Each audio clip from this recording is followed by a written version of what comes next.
There are so many facets to this story, right? So let's tackle housing. A lot of people concerned about what's going to happen with paying rent, evictions, notices, rent vouchers, how they'll afford even their next month mortgage or utility bill.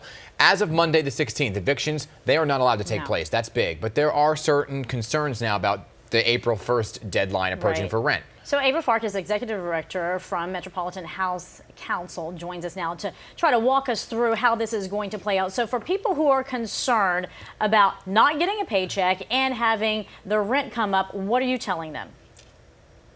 So we're telling them right now that there is an eviction moratorium in place.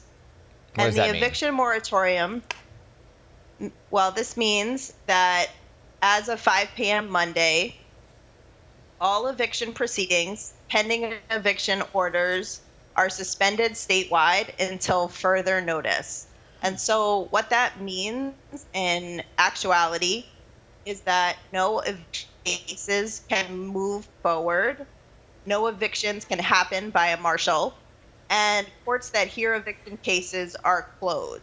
So Ava, this is for the duration of the crisis, and this also impacts commercial tenants as well as residential tenants. So I want to specifically ask you about rent, right? And for those who cannot make the rent payment on April 1st, what are you telling folks, specifically maybe in public housing, who can't afford that rent and are struggling to make ends meet? Will they eventually, if they can't make the rent on April 1st, have to then back pay it eventually somewhere else down the line? Yeah, so the situation right now is that this is a temporary moratorium. So it means that for the time that the crisis is happening, no evictions can happen. That includes in public housing. And tenants across the city, whether in public housing or private rental housing, were already rent burdened before this crisis. And a recent survey showed that 39% of New Yorkers, if they lose critical employment or their hours are cut, will not be able to afford rent on April 1st. So this affects all of us, right? Because housing right now is healthcare. We're being asked to stay in our homes.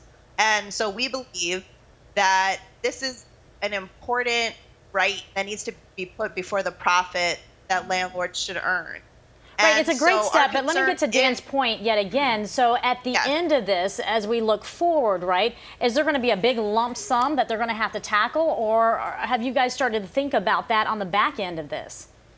Yeah, we're absolutely thinking about that. What we don't want to see is a lump sum and a wave of eviction cases, because right now people will still owe the rent. Right. So we're calling on the governor and on Congress and on Chuck Schumer to issue a rent suspension, because millions and millions of workers in our city are not going to be able to afford the rent. This is a citywide and statewide. So we're calling for a rent suspension, utility payment suspension, and immediate housing for the homeless. So what does that look like if it does get suspended? Because this is a huge concern for so many people, right? When eventually this does end, and we are imagining it will end somewhere, not anywhere in the near distant future, what's going to happen to those folks? They are going to be out of jobs, right? So they're not going to have a source of income. They may be getting some funds from the federal government, but not enough to pay rent. Right. So besides the rent suspension, is there a payment plan that people can then put into place to help ease the burden so they don't have one big thing to pay at once?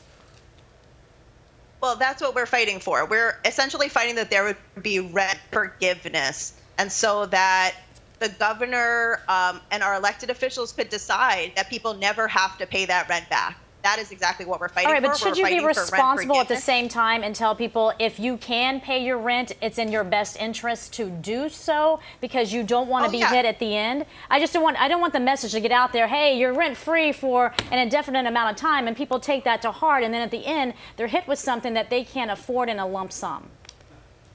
Right. We are continuing to tell people that they are still obligated to pay the rent at this time. Yeah. What the protection is that we have won is that for the many people who will not be able to afford the rent right now, they are safe from being taken to housing Understood. court for an eviction case. Ava And Farkas. that is what we think is critical, that people Yeah. be able to stay in their home. Absolutely. Ava, thank you. Executive Director of Med Housing. Appreciate your time and helping people navigate this very important issue here.